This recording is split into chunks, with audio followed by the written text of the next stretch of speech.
अस्सलाम वालेकुम student. Sociology का टॉपिक है आज का हमारा सोशलाइजेशन एंड क्राइम।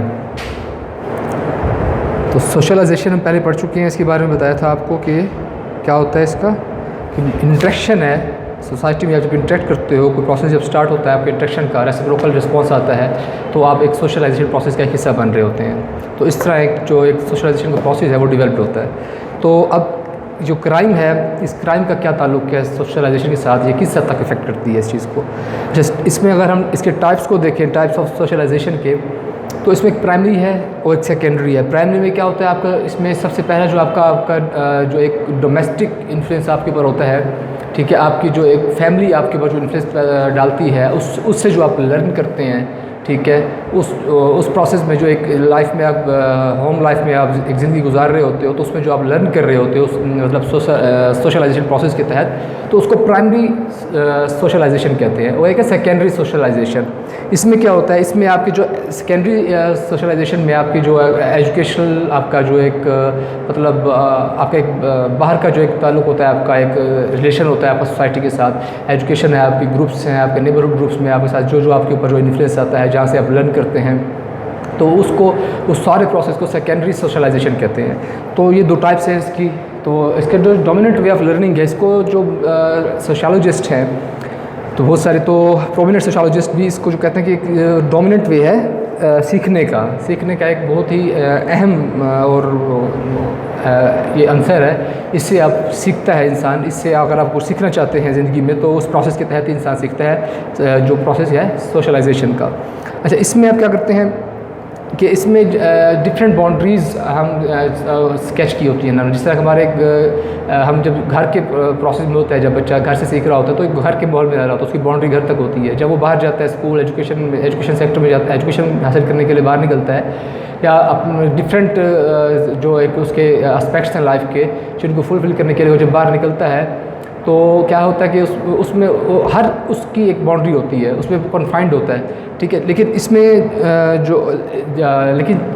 जो एक इसमें जो डिफ़र करती है ऐसी चीज़, वो ये होती है कि सोशलाइजेशन में जब हर एस्पेक्ट को, जो एक स्पेसिफिक कैटेगरी होती है उसको स्टडी कर रहे होते हैं, लेकिन चंद एक चीज़ें ऐसी होती हैं जो उसमें जो है जो प्रोसेस है सोशियोलॉजी का, तो वो क्या करता है, वो उसको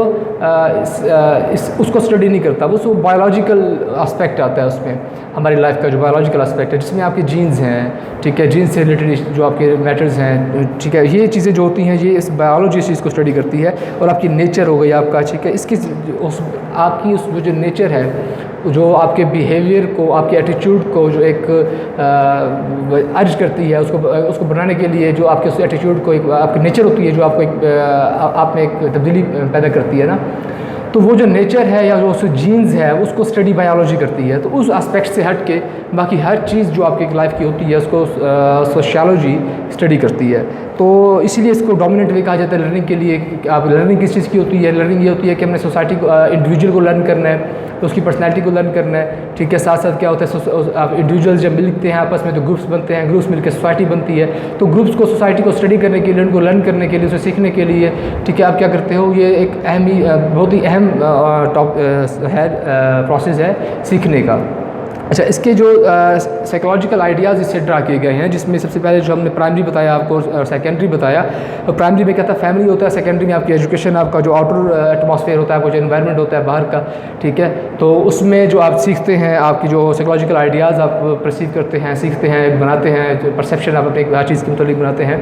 तो इसको साइकोलॉजिकल आइडियाज़ में भी लिया गया है, इसको इससे निकाला गया है, ड्रॉ किया गया है इसको। तो इसकी एग्जाम्पल्स जो अल्बर्ट बेंडोरा देते हैं, वो कहते हैं कि ये एक बिहेवियरलिस्ट अप्रोच जो हमने पढ़ी थी, इसमें कि इंसान के जो फोकस है उसका सोशियोलॉजी का, वो बेसिकली बिहेवियर पे रहता है। तो वो ये कह रहे हैं कि इसमें जो मेन एस्पेक्ट है सोशल लर्निंग थ्योरी जो उन्होंने दी, इसका जो बिहेवियरलिस्ट अप्रोच के ऊपर है, बिहेवियरलिस्ट साइकोलॉजी है, ठीक है। तो बिहेवियरलिस्ट साइकोलॉजी क्या करती है, ये आइडियाज़ देती है, आपको आइडिया देती है, एक्सटर्नल स्टिमुलस जो होते हैं, जो आपको अर्ज करते हैं, जो बैरूनी चीज़ें आपको अर्ज करते हैं कोई चीज़ परफॉर्म करने के लिए, कुछ करने के लिए, कुछ एक्ट करने के लिए, तो वो चीज़ें होती हैं। और साथ साथ क्या होता है, आपका जो आपकी जो उस एटीट्यूड पे, उस बिहेवियर पे जो एक इफेक्ट पड़ रहा होता है, आपके एनवायरनमेंट का पड़ रहा होता है, आपकी सराउंडिंग्स का पड़ रहा होता है, आपकी सराउंडिंग्स में रह रहे होते हो, ठीक है, उसका आपकी पर्सनैलिटी पे, आपकी लाइफ पे, आपकी ग्रूमिंग पे उसका एक इन्फ्लुएंस होता है, आपकी इफेक्ट पड़ रहा होता है।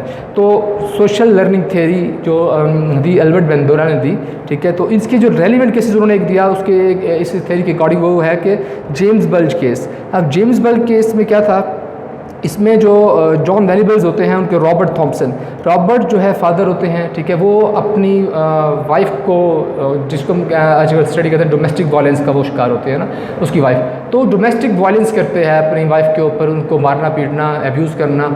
अब वो जो उसका बेटा होता है वो उसको स्टडी कर रहा होता है, देख रहा होता है जेम्स, ठीक है, तो अब वो उससे गेन कर रहा है, लर्न कर रहा होता है कि जो पहला आपका इन्वायरमेंट होता है लर्निंग का, हमने प्राइमरी इसमें पढ़ा प्राइमरी सोशलाइजेशन में कि जो एक इंसान सीखता है सबसे पहले फैमिली से सीखता है।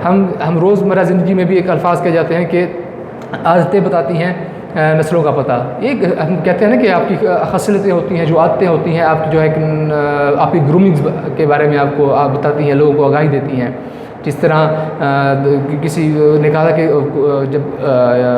जब घर के तरबियत आपकी अच्छी होती है तो आप बाहर जाके एक एम्बेसडर होते हो अपने घर के, अपने फैमिली के, ठीक है, आपका एक किरदार होता है, उस किरदार के ज़रिए आप बता रहे होते हो कि आप किस फैमिली से बिलोंग करते हो, या आपका एक जो आपकी अपब्रिंगिंग की गई है, या आपको जो ग्रूमिंग की गई है, आपकी पर्सनैलिटी जो डेवलप हो चुकी है, वो उसके पीछे किस तरह के लोगों का, किस किस्म की मैंटेलिटी का हाथ होता है। तो सबसे पहले क्या है, प्राइमरी सोशलाइजेशन आपका इफेक्ट करता है। तो जेम्स ने अपने जो फादर थे उनसे देखा कि बीवी को मारना पीटना ये चीज़ जो उन्होंने लर्न किया उससे ना, तो एट द एंड क्या हुआ, उस ऑब्जर्वेशन के थ्रू तो जो लर्न किया, जो उसने लर्न किया था वही उसने उसका आउटपुट दिया, जो ज़हनी बातें से सीखा है तो वही वो सोसाइटी को देगा ना।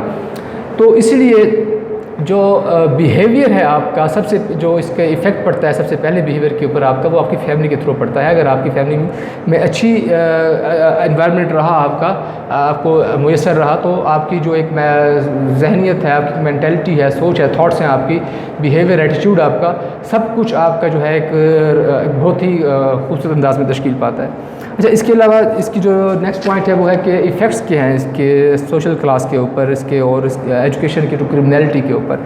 अच्छा, इसमें अब हम देखें, जिस तरह हमने बात की बिहेवियरलिस्ट अप्रोच, वो बिहेवियरलिस्ट क्या है, इस इंसान के स्पेसिफिक बिहेवियर को, उस बिहेवियर जो इंसान का बनता है उसके पीछे क्या चीज़, क्या महरिकात होती है उस बिहेवियर को बनाने में। तो अब हमने जो इधर देखा वो क्या था, प्राइमरी है और सेकेंडरी है। प्राइमरी में आपकी फैमिली होती है, ठीक है। अब क्राइम कैसे डेवलप होते हैं, अब ज़ाहिर बात है जिस सराउंडिंग्स में आप रह रहे होते हो, जिस फैमिली एनवायरनमेंट में आप रह रहे होते हो, उसके तो इन्फ्लुएंस आप पड़ेगा। अगर आपकी फैमिली से आपने लर्न किया है डोमेस्टिक वायलेंस, ठीक है, तो आप डोमेस्टिक वायलेंस ही आप जो है आगे आके करना है आपने। आपके एक जहन में, आपके एक लाशऊर में ये चीज़ बैठ चुकी है कि ज़िंदगी गुजारने का या एक जो एक वे ऑफ लाइफ है, वो ये एक पैटर्न है लाइफ का ना, उसको ज़िंदगी गुजारने का एक, तो उसी पैटर्न के हिसाब से आप लाइफ गुजार रहे होते हो।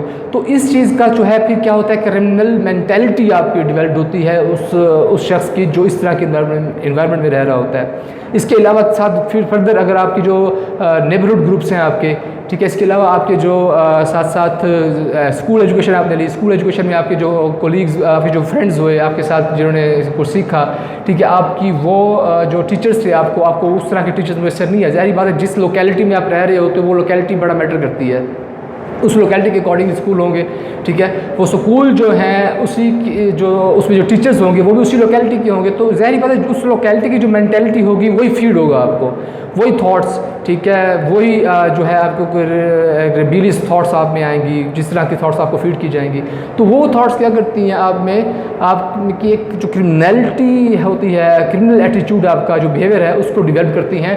तो जिसकी वजह से क्या होता है, आप क्राइम्स की तरफ, जो एक वो शख्स जो होता है जिसको ये चीज़ें मुयसर आती हैं वो क्राइम की तरफ माइल होता है, ठीक है, उसकी जो क्राइम्स की तरफ उसका रुझान बढ़ जाता है। तो इससे क्या होता है, उस सोशलाइजेशन प्रोसेस के थ्रू जब वो गुजरा तो वो जो प्रोसेस था वो एक अच्छा प्रोसेस जो से नहीं गुजरा, एक मतलब एक आइडियल जो इसको एक एनवायरनमेंट नहीं मिला जो एक सोसाइटी में एक अच्छे सिटीज़न को मिलना चाहिए था, ठीक है। तो जिसकी वजह से क्या हुआ, उसकी पर्सनैलिटी जो ग्रूमिंग हुई या उसकी जो एक साइकोलॉजिकल उस पर जो इफ़ेक्ट पड़ा, जो उस पर जो इन्फ्लुएंस हुआ, वो क्या हुआ, क्रिमिनल मेंटालिटी डेवलप हुई उसकी। अच्छा, इसके साथ के इसके इफ़ेक्ट्स क्या हैं? इफ़ेक्ट्स क्या पड़ते हैं सोशलाइजेशन के? इफ़ेक्ट्स ये इसके जो हम अभी हमने जो डिस्कस किया, ये इफ़ेक्ट है सोशलाइजेशन का, ठीक है। क्राइमिनल मेंटालिटी आपकी डेवलप होती है, ठीक है। इसके अलावा अगर आपका प्रोसेस सोशलाइजेशन का प्रोसेस जो जिस प्रोसेस से आप गुजरे हो, अगर आपने एक हेल्दी इन्वायरमेंट आपको मिला, फैमिली हेल्दी इन्वायरमेंट मिला, आपका डोमेस्टिक इन्वायरमेंट बहुत अच्छा था, आपको अच्छी ग्रूमिंग हुई, फिर आपका जो नेबरहुड ग्रुप्स हैं, आपके जो स्कूल्स एजुकेशन सिस्टम आपका था, उसने आपकी अच्छी ग्रूमिंग की, आपको अच्छी थॉट्स फीड की, तो फिर क्या होगा, उस प्रोसेस के थ्रू आप एक अच्छे सिटीजन बनते हो। अच्छे सिटीजन जब आप बनते हो, ज़ाहिर बात है इन फ्यूचर लाइफ में आप जो रोल प्ले कर सकते हो सोसाइटी के लिए, वो एक पॉजिटिव रोल प्ले कर सकते हो सोसाइटी की डेवलपमेंट में, और साथ साथ उस स्टेट की डेवलपमेंट में भी। तो इसके अलावा जो इसके इफ़ेक्ट की अगर हम बात करें, तो इसमें जो क्राइम्स के अकॉर्डिंग अगर हम बात करें, तो सोसाइटी में अगर क्राइम्स को देखेंगे, किसी भी जो एक गैंग हो, कुछ गैंग की अगर आप उसकी साइकोलॉजिकल या उसकी एंथ्रोपोलॉजिस्ट जो होते हैं, जो जब उनकी नेचर को स्टडी करते हैं, उसे इंटरव्यू करते हैं, तो वो सबसे पहले वो उनका जो एक करते हैं, तो जो क्रिमिनल्स होते हैं उनका एक परसेप्शन दुनिया के लिए डिफरेंट होता है, ठीक है। क्यों? क्योंकि वो जिस एनवायरनमेंट से आए होते हैं, उसी परसेप्शन के थ्रू वो दुनिया को देखते हैं, उसी थॉट्स के थ्रू परसेप्शन को देखते हैं, वो उनके लिए रियलिटी है। हर इंसान ने अपने जहन में एक रियलिटी बनाई होती है, एक फैक्ट्स है उसके जहन में, जिन पे वो रिजिड होता है, ठीक है। उनको वो मतलब उनसे वो हट नहीं सकता, ठीक है। तो उसके लिए वो रियलिटी है, ठीक है, वो फैक्ट्स हैं जो दुनिया ने उसको सिखाए, जो एनवायरनमेंट ने, जो सोसाइटी ने उसको सिखाए। चाहे सोसाइटी जो एक हम देखें, ओवरऑल सोसाइटी को अगर हम ऑब्जर्व करें, तो ऐसा नहीं होता कि कोई भी सोसाइटी आपको इस तरफ आपको इंक्लाइन करे, आपकी इंक्लिनेशन को उस तरफ आपको अर्ज करे क्राइम्स की तरफ। लेकिन क्या होता है, ना चाहते हुए भी ऐसे चीज़ें होती हैं सोसाइटी में, या ऐसे वाक़या सर्कमस्टेंसेस डेवलप हो जाते हैं जिस सोसाइटी में, जिस लोकेलिटी में वो लोग जो क्रिमिनल्स होते हैं वो रह रहे होते हैं अपने मतलब जब वो बचपन में, चाइल्डहुड में, एडल्टहुड में, तो वो चीज़ें पे अफेक्ट कर रही होती हैं। तो वो जिस चीज़ को वो परसीव कर रहे होते हैं, उनके जहन में, उनकी मेंटालिटी में एक चीज़ बैठती जाती है, तो वो उनके लिए क्या बन जाती है, एक रियलिटी बन जाती है दुनिया की। तो जिसको जो एक रिजिड हो जाते हैं इस चीज़ में, फिर और क्या होता है। अच्छा, हमने ये भी देखा है कि कुछ ऐसे रेवोल्यूशनिस्ट थेरिस्ट जो हैं, जो रेवोल्यूशनरी जो आइडियाज़ हैं वो आपको पुट फोर्थ करते हैं। वो क्या कहते हैं कि क्रिमिनल जो है उसको सज़ा न दी जाए, उसको पनिश न किया जाए, बल्कि उसके एटीट्यूड को रिफॉर्म किया जाए, ठीक है। उसकी जो उसमें रिफॉर्म्स लाई जाए उसके एटीट्यूड में, ठीक है। तो उसमें एक रेवोल्यूशन लाया जाए उसकी पर्सनैलिटी में, उसके इंदर में, ताकि वो क्या करे, क्राइम्स को, जो क्राइम वो कर रहा है, तो उसको वो विलिंगली छोड़ दे और एक हेल्दी इन्वायरमेंट में आके सोसाइटी के लिए एक हेल्दी जो है एक अच्छी सिटीज़न का किरदार अदा कर सके। वो इसलिए क्योंकि वो उसको एक प्रोसेस के थ्रू गुजारा गया, तो इसलिए जब उसको रेवोल्यूशनाइज किया जा रहा होता है, जब उसको रिफॉर्म, उसके रिफॉर्मेटिव थ्योरी के थ्रू उसको जब रिफॉर्म्स की जा रही होती हैं, तो उसकी सबसे पहले उसकी जो एक थॉट्स होती हैं, परसेप्शन होती हैं, या जो रियलिटी उसने परसीव की होती है दुनिया से, उस रियलिटी को चेंज किया जाता है, उसको दिखाया जाता है, असल चीज़ें फैक्ट्स दिखाए जाते हैं। तो लिहाजा ये जो एक फैक्ट्स होते हैं, आपके जो एक रियलिटी होती है, हर इंसान डिफरेंटली परसीव करता है। रियलिटी हर इंसान के लिए सेम नहीं होती। एक दिखने वाली चीज़ जो होती है, हर इंसान उसको डिफरेंटली परसीव कर रहा होता है, कोई पॉजिटिवली ले रहा होता है, कोई नेगेटिवली ले रहा होता है। ये चीज़ें मैटर करती हैं। तो इसके जो इफेक्ट है सोशलाइजेशन का, तो सबसे पहला इफेक्ट पॉजिटिव भी है, नेगेटिव भी है, ठीक है। तो it's all depends upon the surroundings and the environment which the man is facing. जिन एनवायरनमेंट से गुजर के आता है, उन एनवायरनमेंट का या उस सराउंडिंग्स का, उस लोकेलिटी का, उस सोसाइटी का उसके ऊपर अच्छा खासा इफेक्ट पड़ता है। तो ये आज का टॉपिक था socialization and crime. Short topic था, ये आज हमने डिस्कस किया। उम्मीद करता हूँ आपको समझ आया होगा। इसके रिगार्डिंग कोई भी सवाल हो, कोई भी प्रॉब्लम हो, आप कमेंट सेक्शन में जाके पूछ सकते हैं। इंशाल्लाह उसको सॉर्ट आउट किया जाएगा। नेक्स्ट टॉपिक के साथ आपसे फिर मुलाकात होगी। तब तक के लिए अल्लाह हाफ़िज़।